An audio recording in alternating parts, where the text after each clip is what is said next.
प्रविश्य लोकान् कर्मचितान् ब्राह्मणः निर्वेदमाया नास्य कृतः कृतेन तद्विज्ञानार्थं स गुरुमेवाभिगच्छेत् समिपाणिः श्रोत्रियं ब्रह्मनिष्ठम्. ಗುರು ಉಪಸದನ ಅಂದ್ರೆ ಗುರುವಿನ ಬಳಿ ಶುದ್ಧ ಧ್ಯೇಯದಿಂದ ಹೋಗುವುದು. ಮನುಷ್ಯ ಜೀವನದ ಈ ನಿರ್ಣಯ ಎಲ್ಲಕ್ಕಿಂತ ಮಹತ್ವಪೂರ್ಣ ಕ್ಷಣವಾಗಿರುತ್ತೆ. ಯಾಕಂದ್ರೆ ಶುದ್ಧ ಧ್ಯೇಯ, ಸರಿಯಾದ ಧ್ಯೇಯ, ಶುದ್ಧ ಆಚರಣೆ, ಗುರುವಿನ ಸೇವೆ ಮಾಡುವ ಅಭಿಲಾಷೆ, ಗುರುವಿನ ಸಮಕ್ಷದಲ್ಲಿ ತನ್ನ ಅಹಂಕಾರ ಸಮರ್ಪಣೆ ಹಾಗೂ ವಿನಮ್ರತೆ ಮಹಾನ್ ಜ್ಞಾನದ ಸಂಭಾವನೆಗಳ ದ್ವಾರವನ್ನ ತೆರೆಯುತ್ತೆ. ಏನು ಆ ಮಹಾನ್ ಜ್ಞಾನ? ಅದನ್ನ ಪಡೆಯುವ ಅವಕಾಶವನ್ನ ಪ್ರಾಚೀನ ಋಷಿಗಳು ಶತಮಾನಗಳಿಂದ ಮಾಡ್ಕೊಂಡು ಬರ್ತಿದ್ದಾರೆ. ಪ್ರಜಾಪತಿಯ ಆ ಉಪದೇಶ ಏನಾಗಿತ್ತು? ಅದನ್ನ ವಿಚಾರವಂತರು ಪ್ರಜಾಪತಿಯ ಜ್ಞಾನ ಘೋಷಣೆಯ ಪತ್ರ ಅಂತ ಕರೀತಾರೆ.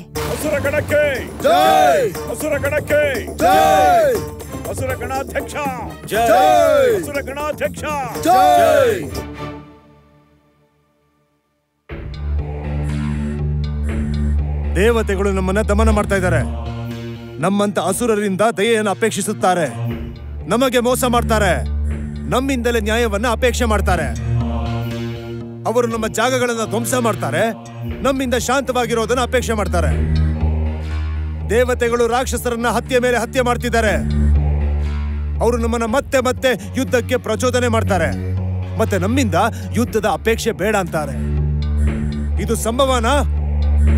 ಅಸುರ ಗಣಾಧ್ಯಕ್ಷ ವಿರೋಚನನಿಗೆ ಅನ್ನಕ್ಕೋಸ್ಕರ, ಜಲಕ್ಕೋಸ್ಕರ, ಪಶುಗೋಸ್ಕರ, ಮಧುಗೋಸ್ಕರ, ಅಮೃತಕ್ಕೋಸ್ಕರ ಹಾಗೂ ಸ್ತ್ರೀಗೋಸ್ಕರ ಅವರು ಅಸುರ ಗಣಗಳಿಂದ ಅನ್ಯಾಯ ಮಾಡ್ತಾರೆ.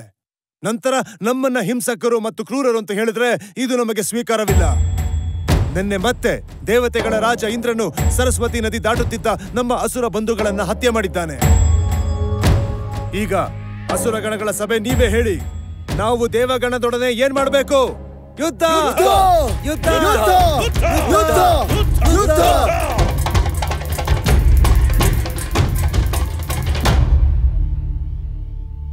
ವಿಜಯದ ಅಭಿಲಾಷೆಯಲ್ಲಿ ಉನ್ಮತ್ತರಾದ ಅಸುರಗಣರೇ, ಮೊದಲು ಯುದ್ಧವನ್ನು ಜಯಿಸುವ ರಹಸ್ಯವನ್ನು ತಿಳಿಯಿರಿ.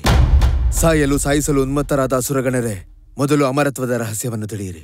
ಶುಕ್ರಾಚಾರ್ಯ, ಗಣಸಭೆಗೆ ಏನ್ ಹೇಳ್ಬೇಕು ಅದನ್ನ ನೇರವಾಗಿ ಹೇಳಿ. ಮೊದಲು ವಿನಯವನ್ನು ಕಲಿತುಕೋ ವಿರೋಚನ. ಕ್ಷಮಿಸಿ ಆಚಾರ್ಯ. ಇದೇ ವಿನಯ, ಮರ್ಯಾದೆ, ಶುದ್ಧ ಧ್ಯೇಯ, ಯುದ್ಧ ಕಾಮನೆ ಅಸುರಗಣವನ್ನ ದೇವಗಣದಿಂದ ಬೇರೆಯಾಗಿಸುತ್ತೆ. ಮಾತು ಮಾತಿಗೆ ಹಿಂಸೆ, ಇದೇ ನಿಮ್ಮ ವಿನಾಶಕ್ಕೆ ಕಾರಣವಾಗುತ್ತೆ. ಅಸುರಗಣಗಳು ಇಲ್ಲಿ ಯುದ್ಧದ ಆರಾಧನೆಯಲ್ಲಿ ತೊಡಗಿದ್ದಾರೆ. ಆದರೆ ದೇವಗಣಗಳು ಅಲ್ಲಿ ಸೃಜನಶೀಲತೆಯ ಆರಾಧನೆ ಹಾಗೂ ಸತ್ಯದ ಹುಡುಕಾಟದಲ್ಲಿದ್ದಾರೆ. ಹೀಗಾಗಿ ಯುದ್ಧದಲ್ಲಿ ಅಸುರಗಣ ದೇವಗಣದಿಂದ ಮತ್ತೆ ಮತ್ತೆ ಸೋಲ್ತಾ ಬಂದಿದ್ದಾರೆ. ಏಕೆಂದರೆ ನಾವು ಯುದ್ಧವನ್ನು ಸತ್ಯಕ್ಕಾಗಿ ಅಲ್ಲ, ಅಸತ್ಯಕ್ಕಾಗಿ ಮಾಡ್ಕೊಂಡು ಬಂದಿದ್ದೀವಿ. ಒಂದು ವೇಳೆ ಅಸುರಗಣ ಯುದ್ಧವನ್ನು ಜಯಿಸ ಬಯಸಿದರೆ ಮೊದಲು ಅಸುರಗಣ ಆ ಸತ್ಯವನ್ನು ತಿಳಿಯಲಿ, ಸ್ವಯಂ ಅನ್ನು ತಿಳಿಯಲಿ. ಯಾವುದು ಶುದ್ಧವಾಗಿದೆಯೋ, ಯಾವುದು ವಿನಾಶ, ಹಸಿವು ಹಾಗೂ ಬಾಯಾರಿಕೆಯಿಂದ ಅತೀತವಾಗಿದೆಯೋ, ಯಾವುದು ದುಃಖ ಹಾಗೂ ಸುಖದಿಂದ ಅತೀತವಾಗಿದೆಯೋ, ಯಾರು ಆ ಸ್ವಯಂ ಅನ್ನು ತಿಳಿಯುತ್ತಾನೋ ಅವನು ತನ್ನ ಎಲ್ಲ ಕಾಮನೆಗಳನ್ನ ಪೂರ್ತಿ ಮಾಡಿಕೊಳ್ಳೋನಾಗ್ತಾನೆ. ಅವನು ತನ್ನ ಎಲ್ಲ ಇಚ್ಛೆಗಳನ್ನ ಪೂರ್ತಿ ಮಾಡ್ಕೋತಾನೆ. ಆಚಾರ್ಯರೇ, ನೀವು ಆ ಸ್ವಯಂ ಅರಿತಿಲ್ಲವೇ? ನಾನು ಆ ಸ್ವಯಂ ಅನ್ನು ಬಲ್ಲವನಾಗಿದ್ದೇನೆ. ಆದರೆ ಆ ಸ್ವಯಂನೊಡನೆ ಸಾಕ್ಷಾತ್ಕಾರವನ್ನು ಮಾಡಿಸಲು ಪ್ರಜಾಪತಿಯೇ ಶ್ರೇಷ್ಠ ಆಚಾರ್ಯರಾಗಿದ್ದಾರೆ. ಹಾಗಾದ್ರೆ ನಾವು ಪ್ರಜಾಪತಿ ಬಳಿ ಹೋಗೋಣ. ಮೂರ್ಖ, ಜ್ಞಾನ ಕೊಡುವುದೋ ಬಿಡುವುದೋ ನಿನ್ನದಲ್ಲ, ಪ್ರಜಾಪತಿಯ ಮೇಲೆ ನಿರ್ಧಾರವಾಗುತ್ತೆ. ಹಾಗಾದ್ರೆ ನಾವೇನ್ ಮಾಡ್ಬೇಕು ಆಚಾರ್ಯ? ಅಸುರಗಣದಲ್ಲಿ ಯಾರಾದರೂ ಯೋಗ್ಯ ಗಣನನ್ನು ಪ್ರಜಾಪತಿ ಬಳಿ ಕಳಿಸಬೇಕು. ಹಾಗಾದರೆ ಗಣಾಧ್ಯಕ್ಷ ವಿರೋಚನನ್ನು ಹೊರತುಪಡಿಸಿ ಬೇರೆ ಯಾರು ಯೋಗ್ಯರು? ಇಂದ್ರ! ಇಂದ್ರ! ಇಂದ್ರ! ಇಂದ್ರ. ಆಚಾರ್ಯ, ಇಂದ್ರ, ದೇವಗಣಗಳ ಈ ಸಭೆ ನಿನ್ನನ್ನು ಏಕಮತದಿಂದ ಆಯ್ಕೆ ಮಾಡಿ ಪ್ರಜಾಪತಿ ಬಳಿ ಕಳಿಸುತ್ತಿದೆ. ಪ್ರಜಾಪತಿಯಿಂದ ಜ್ಞಾನವನ್ನು ತಿಳಿದುಕೊಂಡು ಬಾ. ದೇವತೆಗಳು ಅಸುರರು ಹಾಗೂ ಮನುಷ್ಯರು ಎಲ್ಲರ ಕಲ್ಯಾಣವಾಗುವ ಆ ಜ್ಞಾನವನ್ನು ಪಡೆದುಕೊಂಡು ಬಾ. ಪಾಪಾತೀತವಾದ, ವೃದ್ಧಾಪ್ಯಕ್ಕಿಂತ ಅತೀತವಾದ, ಮೃತ್ಯು, ಶೋಕ, ಹಸಿವು, ಬಾಯಾರಿಕೆಗೆ ಅತೀತವಾದ ಜ್ಞಾನವನ್ನು ಪಡೆದು ಬಾ. ಯಜ್ಞದ ಸಮಿತ್ತನ್ನು ತೆಗೆದುಕೊಂಡು ಪ್ರಜಾಪತಿ ಬಳಿಗೆ ಹೋಗು. ಜ್ಞಾನದ ಅಹಂಕಾರವನ್ನು ಆತನ ಚರಣದಲ್ಲಿ ಇಡು. ಪ್ರಜಾಪತಿಯನ್ನೇ ನಿನ್ನ ಮಾತಾ, ಪಿತಾ, ಮಾರ್ಗದರ್ಶಕ ಹಾಗೂ ಮಿತ್ರನೆಂದು ತಿಳಿ. ಆದರೆ ಧೈರ್ಯವಿರಲಿ. ಅಸುರಗಣಕ್ಕೆ ಗಣಾಧ್ಯಕ್ಷ ವಿರೋಚನ, ಬೇಗ ಬನ್ನಿ, ನಾವು ನಿಮಗಾಗಿ ಕಾಯ್ತಾ ಇರ್ತೀವಿ. ಇಂದ್ರ, ದೇವಗಣರ ಆಶೆ ನಿನ್ನ ಮೇಲಿದೆ. ಜ್ಞಾನವನ್ನು ಪಡೆಯದೆ ಹಿಂತಿರುಗಬೇಡ. ಪ್ರತೀಕ್ಷೆ ಮಾಡು, ಆದರೆ ಜ್ಞಾನವನ್ನು ಪಡೆದುಕೊಂಡು ಬಾ. ಹೀಗೆ ವಿರೋಚನನು ಸಮಿತಿಗೆ ಬೇಕಾಗಿರುವ ಕಟ್ಟಿಗೆಗಳನ್ನು ಮರಗಳಿಂದ ಮುರಿದು ತಂದ. ಇಂದ್ರನು ಭೂಮಿ ಮೇಲೆ ಬಿದ್ದ ಕಟ್ಟಿಗೆಗಳನ್ನು ಒಟ್ಟುಗೂಡಿಸಿ ಸಮಿತ್ತನ್ನು ಮಾಡಿಕೊಂಡ. ಅವರಿಬ್ಬರೂ ಸಮಿತ್ತಿನೊಂದಿಗೆ ಪ್ರಜಾಪತಿಯ ಬಳಿಗೆ ಬಂದರು. ಆಚಾರ್ಯ, ನಾನು ಯಜ್ಞದ ಸಮಿತ್ತವನ್ನು ತಂದಿರುವೆ. ನನ್ನನ್ನು ಶಿಷ್ಯನಾಗಿ ಸ್ವೀಕರಿಸಿ. ಹೋಗು, ಸಮಿತ್ತನ್ನು ಅಗ್ನಿಯಲ್ಲಿ ಸಮರ್ಪಿಸು. ಸ್ವಲ್ಪ ಸಮಯದ ನಂತರ ಇಂದ್ರನೂ ಸಹ ಸಮಿತ್ತಿನೊಂದಿಗೆ ಆಚಾರ್ಯ ಪ್ರಜಾಪತಿಯ ಬಳಿಗೆ ಬಂದನು. ಓ, ದೇವತೆಗಳು ಕೂಡ ಇಲ್ಲಿಗೆ ಬಂದಾಗಿದೆ. ಆಚಾರ್ಯ ಪ್ರಜಾಪತಿ, ನಾನು ನನ್ನ ಅಜ್ಞಾನದ, ನನ್ನ ವಾಸನಗಳ ಸಮಿತ್ತನ್ನು ತಂದಿರುವೆ.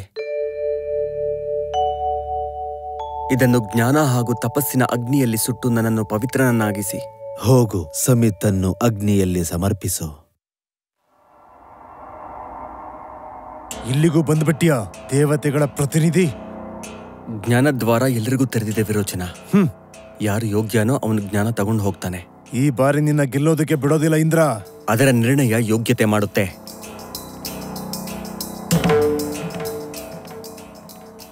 ಹೀಗೆ ಅವರಿಬ್ಬರೂ ಹಲವಾರು ವರ್ಷಗಳವರೆಗೆ ಪ್ರಜಾಪತಿಯ ಬಳಿ ಬ್ರಹ್ಮಚರ್ಯದ ಪಾಲನೆ ಮಾಡುತ್ತಾ ನಾನಾ ಪ್ರಕಾರದ ಸೇವೆ ಮಾಡುತ್ತಿದ್ದರು. ಒಂದು ದಿನ ಪ್ರಜಾಪತಿಗಳು ಅವರನ್ನ ಕರೆದು ಕೇಳಿದ್ರು. ವಿರೋಚನ, ಇಂದ್ರ, ನಾನು ನಿಮ್ಮಿಬ್ಬರ ಸೇವೆಯಿಂದ ಪ್ರಸನ್ನನಾಗಿರುವೆ. ಈಗ ಹೇಳಿ, ನೀವಿಬ್ಬರು ಇಷ್ಟು ವರ್ಷಗಳ ಕಾಲ ಯಾವ ಇಚ್ಛೆಯಿಂದ ಇಲ್ಲಿದ್ದೀರಿ? ಪ್ರಜಾಪತಿ, ನೀವು ಆತ್ಮವನ್ನು ತಿಳಿದಿದ್ದೀರೆಂದು ಜನರು ಹೇಳ್ತಾರೆ. ಅದು ಪಾಪ, ಮುಪ್ಪು, ಶೋಕ, ಮೃತ್ಯು, ಹಸಿವು, ಬಾಯಾರಿಕೆಗೆ ಅತೀತವಾಗಿದೆಯಂತೆ. ಆ ಆತ್ಮವನ್ನು ಅರಿತವರು ಯಾವುದೇ ಲೋಕದಲ್ಲಿ ವಿಜಯಿಯಾಗ್ತಾರಂತೆ. ಅವರ ಕಾಮನೆ ಪೂರ್ತಿಯಾಗುತ್ತಂತೆ. ನಾನು ಅದನ್ನು ತಿಳಿಯಲು ಇಲ್ಲಿಗೆ ಬಂದಿದ್ದೀನಿ. ನೀವಿಬ್ಬರು ಒಬ್ಬರ ಕಣ್ಣಲ್ಲಿ ಇನ್ನೊಬ್ಬರನ್ನು ನೋಡಿ. ನಿಮಗೇನು ಕಾಣಿಸುತ್ತಿದೆ? ನಾನು ನಾನು ಯಾವಾಗ ನೀನು ಇನ್ನೊಬ್ಬರ ಕಣ್ಣಲ್ಲಿ ನೋಡ್ತೀಯೋ ಆಗ ನಿನಗೆ ಏನು ಕಾಣಿಸುತ್ತೋ ಅದೇ ಆತ್ಮವಾಗಿದೆ, ಬ್ರಹ್ಮವಾಗಿದೆ. ಅದೇ ಅಮೃತವಾಗಿದೆ, ಅಭಯವಾಗಿದೆ. ಭಗವಾನ್, ಯಾವುದು ಜಲದಲ್ಲಿ ಹಾಗೂ ಕನ್ನಡಿಯಲ್ಲಿ ಕಾಣುತ್ತೋ ಅದು ಯಾರು? ಅವನೇ ಇದರಲ್ಲಿ ಹಾಗೂ ಎಲ್ಲದರಲ್ಲೂ ಕಾಣಿಸ್ತಾನೆ. ಹೋಗು, ಜಲ ತುಂಬಿದ ಒಂದು ಪಾತ್ರೆಯನ್ನು ತೆಗೆದುಕೊಂಡು ಬಾ. ಆಗ ಇಂದ್ರ ಜಲದಿಂದ ತುಂಬಿದ ಒಂದು ಪಾತ್ರೆಯನ್ನು ತಂದ. ಈಗ ನೀವಿಬ್ಬರೂ ಜಲದಲ್ಲಿ ನೋಡಿರಿ. ಏನ್ ನೋಡ್ತಿದ್ದೀರಿ ಅಂತ ನನಗೆ ಹೇಳಿ.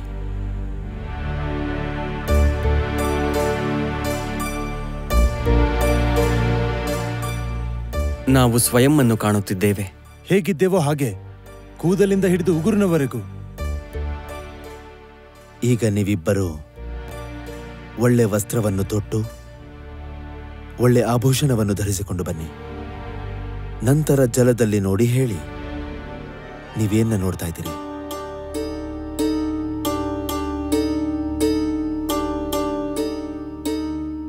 ನೀನೇನನ್ನ ಕಂಡೆ? ನಾನು ನನ್ನನ್ನೇ ಒಂದು ಸುಂದರ ವಸ್ತ್ರ, ಸುಂದರ ಆಭೂಷಣಗಳೊಂದಿಗೆ ಕಂಡೆ. ಇದೇ ಆತ್ಮವಾಗಿದೆ, ಬ್ರಹ್ಮವಾಗಿದೆ. ಇದೇ ಆತ್ಮ ಅಮೃತ ಹಾಗೂ ಅಭಯವಾಗಿದೆ. ನಾನು ಆತ್ಮನನ್ನು ಅರಿತುಕೊಂಡೆ ಪ್ರಜಾಪತಿ. ನನಗೆ ಆಜ್ಞೆ ನೀಡಿ. ಇಬ್ಬರೂ ಸಂತುಷ್ಟರಾಗಿ ತಮ್ಮ ತಮ್ಮ ಗಣಗಳ ಕಡೆಗೆ ನಡೆದರು. ಆದರೆ ಪ್ರಜಾಪತಿ ತಬ್ಬಿಬ್ಬಾಗಿದ್ದರು. ಆತ್ಮವನ್ನು ಅರಿಯದೆ, ಅದರ ಸಾಕ್ಷಾತ್ಕಾರವನ್ನು ಹೊಂದದೆ ಇವರಿಬ್ಬರೂ ಹೊರಟು ಹೋದರು. ಇವರಿಬ್ಬರೂ ಶರೀರವನ್ನೇ ಆತ್ಮವೆಂದು ತಿಳಿಯುತ್ತಿದ್ದಾರೆ. ಯಾವ ವ್ಯಕ್ತಿ ಶರೀರವನ್ನು ಆತ್ಮವೆಂದು ತಿಳಿಯುತ್ತಾನೋ ಅವನು ಜೀವನದಲ್ಲಿ ಸೋಲುವುದು ನಿಶ್ಚಿತವಾಗಿರುತ್ತದೆ. ಗಣಾಧ್ಯಕ್ಷ ವಿರೋಚನನಿಗೆ ಅಸುರಗಣಕ್ಕೆ ಗಣಾಧ್ಯಕ್ಷ ವಿರೋಚನನಿಗೆ ಅಸುರಗಣಕ್ಕೆ ಅಸುರಗಣಕ್ಕೆ. ನಾನು ಕಲಿತಿರುವುದನ್ನ ಅಸುರಗಣವು ಕಲಿಯಬೇಕು. ಈ ಶರೀರವೇ ಆತ್ಮವಾಗಿದೆ. ಈ ಶರೀರವೇ ಸತ್ಯವಾದುದಾಗಿದೆ. ಹೀಗಾಗಿ ಈ ಶರೀರದ ಉಪಭೋಗ ಮಾಡಿ, ಈ ಶರೀರವನ್ನ ಪ್ರೀತಿ ಮಾಡಿ.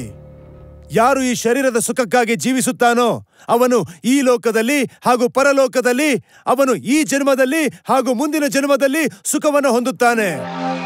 ಅಸುರಗಣಕ್ಕೆ ಗಣಾಧ್ಯಕ್ಷ ವಿರೋಚನನಿಗೆ ಅಸುರಗಣಕ್ಕೆ ಗಣಾಧ್ಯಕ್ಷ ವಿರೋಚನನಿಗೆ ಅಸುರಗಣಕ್ಕೆ. ಶರೀರದ ಸುಖ ಯಾರಿಗೆ ಏಕಮಾತ್ರ ಉದ್ದೇಶವಾಗಿದೆಯೋ ಅವರು ಅಸುರರು. ಹೀಗಾಗಿ ಇಂದೂ ಸಹ ಯಜ್ಞವನ್ನು ಮಾಡದಿರುವವರು, ಶ್ರದ್ಧೆಯನ್ನು ಇಡದವರು, ದಾನವನ್ನು ನೀಡದೇ ಇರುವವರನ್ನು ಅಸುರರೆನ್ನುತ್ತಾರೆ. ಇಂದ್ರನು ಇದನ್ನೇ ತಿಳಿದುಕೊಂಡಿದ್ದನೆ. ಒಂದು ವೇಳೆ ಈ ಶರೀರವೇ ಆತ್ಮವಾದರೆ ಸುಂದರ ಅಲಂಕಾರವನ್ನು ಧರಿಸಿದಾಗ ಸುಂದರವಾಗಿ ಕಾಣುತ್ತೆ, ಸುಂದರ ವಸ್ತ್ರ ಧರಿಸಿದಾಗ ಸುಶೋಭಿತವಾಗುತ್ತೆ. ಹಾಗಾದ್ರೆ ಶರೀರ ಕುರುಡಾದ್ರೆ ಆತ್ಮನೂ ಕುರುಡಾಗುತ್ತಾ? ಶರೀರ ಅಂಗಹೀನವಾದಾಗ ಆತ್ಮವೂ ಅಂಗಹೀನವಾಗುತ್ತಾ? ಶರೀರ ಸತ್ತಾಗ ಆತ್ಮವೂ ಸಾಯುತ್ತಾ? ಇಂಥ ಜ್ಞಾನದಲ್ಲಿ ನನಗೆ ಯಾವ ಅರ್ಥನೂ ಕಾಣಿಸ್ತಿಲ್ಲ. ಅಂಬಿಗ, ನನ್ನನ್ನು ವಾಪಸ್ ಅಲ್ಲಿಗೆ ಕರ್ಕೊಂಡು ಹೋಗು. ಇಂದ್ರ, ನೀನು ಸಂತುಷ್ಟನಾಗಿ ವಿರೋಚನನೊಡನೆ ಹೊರಟು ಹೋಗಿದ್ದೆ. ಮತ್ತೆ ಹಿಂದಕ್ಕೆ ಬಂದ ಕಾರಣವೇನು? ಹೇ ಭಗವಾನ್, ಒಂದು ವೇಳೆ ಶರೀರವೇ ಆತ್ಮವಾದರೆ ಸುಂದರ ಅಲಂಕಾರವನ್ನು ಧರಿಸಿದಾಗ ಸುಂದರವಾಗಿ ಕಾಣುತ್ತೆ, ಸುಂದರ ವಸ್ತ್ರಧಾರಣೆ ಮಾಡಿದಾಗ ಸುಶೋಭಿತವಾಗಿ ಕಾಣುತ್ತೆ. ಹಾಗಾದ್ರೆ ಶರೀರವು ಕುರುಡಾದ್ರೆ ಆತ್ಮನೂ ಕುರುಡಾಗುತ್ತಾ? ಶರೀರವು ಅಂಗಹೀನವಾದಾಗ ಆತ್ಮವು ಅಂಗಹೀನವಾಗುತ್ತಾ? ಶರೀರವು ಸತ್ತಾಗ ಆತ್ಮವೂ ಸಾಯುತ್ತಾ? ಇಂಥ ಜ್ಞಾನದಲ್ಲಿ ನನಗೆ ಯಾವ ಅರ್ಥನೂ ಕಾಣಿಸ್ತಿಲ್ಲ ಭಗವಾನ್. ಈಗ ನೀನು ಸ್ಪಷ್ಟವಾಗಿ ಯೋಚಿಸಲಾರಂಭಿಸಿರುವ ಇಂದ್ರ, ಕೆಲವು ವರ್ಷ ಬ್ರಹ್ಮಚರ್ಯದ ಪಾಲನೆ ಮಾಡು. ಆಗ ನಿನಗೆ ಆತ್ಮನ ರಹಸ್ಯ ಹೇಳ್ತೇನೆ. ಈ ಪ್ರಕಾರವಾಗಿ ಇನ್ನೂ ಕೆಲವು ವರ್ಷಗಳ ಕಾಲ ಇಂದ್ರನು ಪ್ರಜಾಪತಿಯ ಜೊತೆ ಇದ್ದ. ಒಂದು ದಿನ ಪ್ರಜಾಪತಿ ಹೇಳಿದರು, ಇಂದ್ರ, ಯಾವುದು ಸ್ವಪ್ನಾವಸ್ಥೆಯಲ್ಲಿ ಆನಂದದಲ್ಲಿ ಚಲಿಸುತ್ತದೋ ಅದೇ ಆತ್ಮವಾಗಿದೆ, ಅದೇ ಅಮೃತವಾಗಿದೆ, ಅಭಯವಾಗಿದೆ, ಬ್ರಹ್ಮವಾಗಿದೆ. ಮತ್ತೊಮ್ಮೆ ಇಂದ್ರ ಪ್ರಜಾಪತಿಯ ಮನೆಯಿಂದ ಸಂತುಷ್ಟನಾಗಿ ಹೊರಟ. ಆದ್ರೆ ದೇವಗಣವನ್ನ ತಲುಪುವ ಮುನ್ನ ಮತ್ತೆ ಪ್ರಶ್ನೆಗಳೊಂದಿಗೆ ಭಯಭೀತನಾದ. ಸ್ವಪ್ನಾವಸ್ಥೆಯಲ್ಲಿ ಶರೀರವು ಕುರುಡಾದ್ರೂ ಆತ್ಮ ಕುರುಡಾಗೋದಿಲ್ಲ, ಇದು ಸತ್ಯ. ಶರೀರವು ಅಂಗಹೀನವಾದ್ರೂ ಆತ್ಮ ಅಂಗಹೀನವಾಗೋದಿಲ್ಲ. ಶರೀರದ ಹತ್ಯೆ ಆದ್ರೂ ಆತ್ಮದ ಹತ್ಯೆ ಆಗೋದಿಲ್ಲ. ಆದರೆ ಸ್ವಪ್ನದಲ್ಲಿ ಆತ್ಮನನ್ನ ದುಃಖಿಯಾಗಿ ಕಾಣಬಹುದು, ಅದರ ಹತ್ಯೆ ಆಗುವುದು ಕಾಣಬಹುದು. ಅದು ಪೀಡೆ ಹಾಗೂ ಭಯವನ್ನ ಅನುಭವಿಸುತ್ತೆ. ಇಂಥ ಜ್ಞಾನದಲ್ಲಿ ನನಗೆ ಯಾವ ಅರ್ಥನೂ ಕಾಣಿಸ್ತಿಲ್ಲ. ಅಂಬಿಗ, ನನ್ನನ್ನು ಮತ್ತೆ ಅದೇ ದಡಕ್ಕೆ ಕರ್ಕೊಂಡು ಹೋಗು. ಇಂದ್ರ, ನೀನು ಮತ್ತೆ ಇಲ್ಲಿಗೇಕೆ ಬಂದೆ? ಸ್ವಪ್ನಾವಸ್ಥೆಯಲ್ಲಿ ಶರೀರ ಕುರುಡಾದ್ರೂ ಆತ್ಮ ಕುರುಡಾಗೋದಿಲ್ಲ, ಇದು ಸತ್ಯ. ಶರೀರ ಅಂಗಹೀನವಾದ್ರೂ ಆತ್ಮ ಅಂಗಹೀನವಾಗೋದಿಲ್ಲ. ಆದರೆ ಸ್ವಪ್ನದಲ್ಲಿ ಅವನು ಪೀಡೆಯನ್ನ ಭೋಗಿಸಬಹುದು. ಇಂತಹ ಜ್ಞಾನದಲ್ಲಿ ನನಗೆ ಯಾವ ಅರ್ಥನೂ ಕಾಣಿಸ್ತಿಲ್ಲ. ನೀನು ಸರಿಯಾಗಿ ಯೋಚಿಸುತ್ತಿರುವೆ ಇಂದ್ರ. ಇನ್ನೂ ಕೆಲವು ವರ್ಷ ಇಲ್ಲಿರು, ಆಗ ನಾನು ನಿನಗೆ ಆತ್ಮನ ರಹಸ್ಯವೇನೆಂದು ಹೇಳುತ್ತೇನೆ. ಹೀಗೆ ಮತ್ತೊಂದು ಬಾರಿ ಇಂದ್ರ ಆತ್ಮನ ಸಾಕ್ಷಾತ್ಕಾರದ ಅಭಿಲಾಷೆಯಿಂದ ಪ್ರಜಾಪತಿಯ ಬಳಿ ಹಲವಾರು ವರ್ಷಗಳಿದ್ದ. ಇಂದ್ರ, ಯಾವಾಗ ಒಬ್ಬ ವ್ಯಕ್ತಿ ಗಾಢವಾದ ನಿದ್ರೆಯಲ್ಲಿ, ಪ್ರಗಾಢ ನಿದ್ರೆಯಲ್ಲಿ ಸ್ವಪ್ನರಹಿತ ಸ್ಥಿರ ಚಿತ್ತನಾಗುತ್ತಾನೋ ಅದೇ ಆತ್ಮವಾಗಿದೆ, ಅದೇ ಅಮೃತವಾಗಿದೆ, ಅಭಯವಾಗಿದೆ, ಅದೇ ಬ್ರಹ್ಮವಾಗಿದೆ. ಸ್ವಪ್ನವಿಲ್ಲದೆ ಗಾಢವಾದ ನಿದ್ರೆಯಲ್ಲಿ ವ್ಯಕ್ತಿಗೆ ತನ್ನ ಅಥವಾ ಇನ್ನಿತರ ಅಸ್ತಿತ್ವದ ಅರಿವೇ ಇರೋದಿಲ್ಲ. ಸ್ವಪ್ನವಿಲ್ಲದೆ ನಿದ್ರೆಯು ಒಂದು ರೀತಿ ಮೃತ್ಯುವೇ ಆಗುತ್ತೆ. ಇಂತಹ ಜ್ಞಾನದಲ್ಲಿ ನನಗೆ ಯಾವ ಅರ್ಥನೂ ಕಾಣಿಸ್ತಿಲ್ಲ. ಅಂಬಿಗಾ, ನಿಲ್ಲು. ಇಂದ್ರ, ನೀನು ಇನ್ನೂ ಕೆಲವು ವರ್ಷ ಬ್ರಹ್ಮಚರ್ಯದ ಪಾಲನೆ ಮಾಡು. ಆಗ ನಾನು ನಿನಗೆ ಆತ್ಮದ ಸಾಕ್ಷಾತ್ಕಾರ ಮಾಡಿಸುವೆ. ಕೆಲವು ವರ್ಷಗಳ ನಂತರ ಪ್ರಜಾಪತಿ ಇಂದ್ರನ ಧೈರ್ಯ ಹಾಗೂ ಜ್ಞಾನವನ್ನು ಹೊಂದಬೇಕೆಂಬ ಅಭಿಲಾಷೆಯನ್ನು ನೋಡಿ ಅವನಿಗೆ ಸತ್ಯವನ್ನು ಹೇಳಿದರು. ಇಂದ್ರ, ಈ ಶರೀರವು ನಾಶವಾಗುತ್ತದೆ ಎಂಬುದು ಸತ್ಯವಾಗಿದೆ, ಮಣ್ಣಾಗಿದೆ. ಆದರೆ ಇದರೊಳಗೆ ಅವಿನಾಶಿ ಅಮೃತ ಆತ್ಮವಿದೆ. ಅಶರೀರಂ ವಾವಸಂತಂ ನ ಪ್ರಿಯ ಪ್ರಿಯೇ ಸ್ಪೃಶತಃ. ಈ ಶರೀರ ಪೀಡೆ, ಪ್ರಿಯ ಅಪ್ರಿಯ, ದುಃಖ ಹಾಗೂ ಸುಖದ ಅನುಭವ ಹೊಂದುತ್ತದೆ. ಯಾರು ಆತ್ಮನನ್ನ ಶರೀರವೆಂದು ತಿಳಿಯುತ್ತಾನೋ ಅವನು ಸುಖ ದುಃಖದಿಂದ ತಪ್ಪಿಸಿಕೊಳ್ಳಲಾರ. ಯಾವ ವ್ಯಕ್ತಿ ಶರೀರವನ್ನ ಆತ್ಮನೆಂದು ತಿಳಿಯುವುದಿಲ್ಲವೋ ಅವನು ದುಃಖ ಹಾಗೂ ಸುಖದ ಅತೀತನಾಗುತ್ತಾನೆ. ಈ ಆಕಾಶ ಅಶರೀರವಾಗಿದೆ, ಆಕಾರಹೀನವಾಗಿದೆ.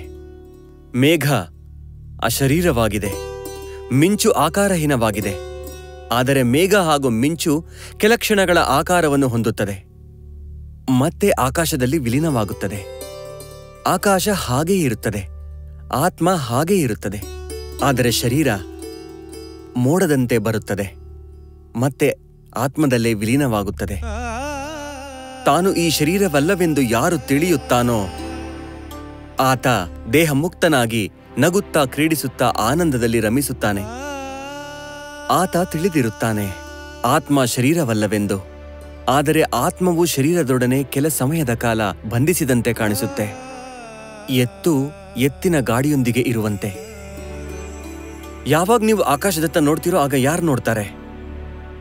ನೋಡುವುದು ಕಣ್ಣು, ಆದರೆ ನೋಡುವವನು ಆತ್ಮನಾಗಿದ್ದಾನೆ. ಯಾವಾಗ ನೀವು ಕೇಳ್ತೀರೋ ಕೇಳುವುದು ಕಿವಿ, ಆದರೆ ಕೇಳುವವನು ಆತ್ಮನಾಗಿದ್ದಾನೆ. ಯಾವಾಗ ನೀವು ಆಘ್ರಾಣಿಸ್ತೀರೋ ಆಘ್ರಾಣಿಸುವುದು ಮೂಗು, ಆಘ್ರಾಣಿಸುವವನು ಆತ್ಮ. ಹೀಗಾಗಿ ದೇವತೆಗಳೇ, ಇಂದ್ರಿಯಗಳು ಕೇವಲ ಉಪಕರಣವಾಗಿದೆ. ಹೀಗಾಗಿ ಆತ್ಮವನ್ನ ಉಪಾಸನೆ ಮಾಡಿ, ಶರೀರದ್ದಲ್ಲ, ಇಂದ್ರಿಯಗಳದ್ದಲ್ಲ. ಉಪನಿಷತ್ತಿನ ಋಷಿಗಳ ಚಿಂತನೆ ಶರೀರದ ವಿರೋಧವಾಗಿದೆಯೇ? ಅಥವಾ ಆ ಚಿಂತನೆಯು ಯಾವುದೋ ಸಮಾಜದ ಜನ ಕೇವಲ ಶರೀರವನ್ನೇ ಆತ್ಮನೆಂದು ಕೇವಲ ಶರೀರಕ್ಕಾಗಿ ಜೀವಿಸುತ್ತಿರುವರೆ?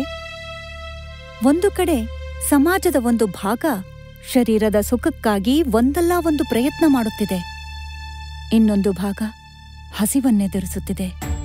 ಅಸುರರ ಹಿಂಸೆಯಿಂದಲೇ ದೇವತೆಗಳ ಹಾಗೂ ಅಸುರರ ನಡುವಿನ ಸಮಾನತೆ ಸಮಾಪ್ತವಾಗುತ್ತಾ? ಅವರಲ್ಲೂ ಅದೇ ಆತ್ಮ ಸದಾ ಇರುವಾಗ ಯುದ್ಧವೇಕೆ? ಹಿಂಸೆ ಯಾಕೆ? ಒಬ್ಬರು ಅಭಾವದಲ್ಲಿದ್ದಾಗ ಇನ್ನೊಬ್ಬರು ದಾನ ಯಾಕೆ ಮಾಡೋದಿಲ್ಲ? ಒಬ್ಬ ಅವಿಶ್ವಾಸ ಹಾಗೂ ಅಶ್ರದ್ಧೆಯಲ್ಲಿ ಜೀವಿಸುತ್ತಿರುವಾಗ ಇನ್ನೊಬ್ಬ ವಿಶ್ವಾಸ ಹಾಗೂ ಶ್ರದ್ಧೆಯನ್ನ ಯಾಕೆ ಉತ್ಪನ್ನ ಮಾಡೋದಿಲ್ಲ? ಒಬ್ಬ ದ್ವೇಷವನ್ನ ಮಾಡ್ತಾನೆ, ಆದರೆ ಇನ್ನೊಬ್ಬ ಅವನತ್ತ ಪ್ರೇಮವನ್ನ ಯಾಕೆ ಸುರಿಸೋದಿಲ್ಲ? ಒಂದು ವೇಳೆ ಇದೇ ಯಜ್ಞವಾದ್ರೆ ನಾವು ಯಾಕೆ ಆತ್ಮನ ಏಕಾತ್ಮತೆಯ ಘೋಷವಿರುವ ಈ ಯಜ್ಞವನ್ನ ಮಾಡ್ತಾ ಇಲ್ಲ?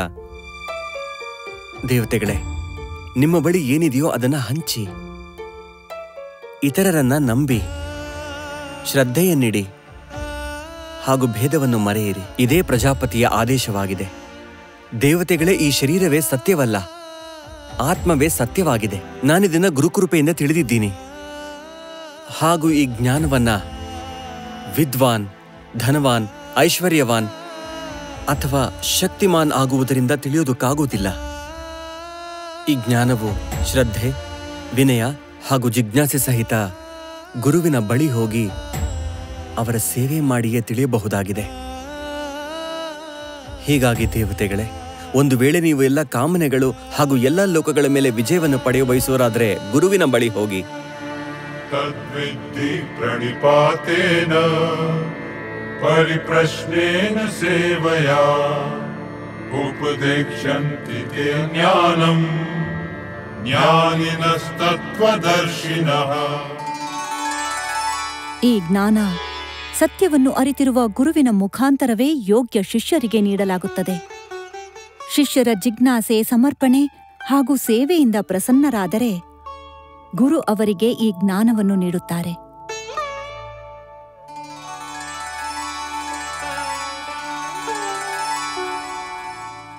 ಯಸ್ಯ ಪ್ರಸಾದಾತ್ ಭವಮಂಗಲಾರ್ಥಾ ಪ್ರಸೂತ ಗಂಗೋ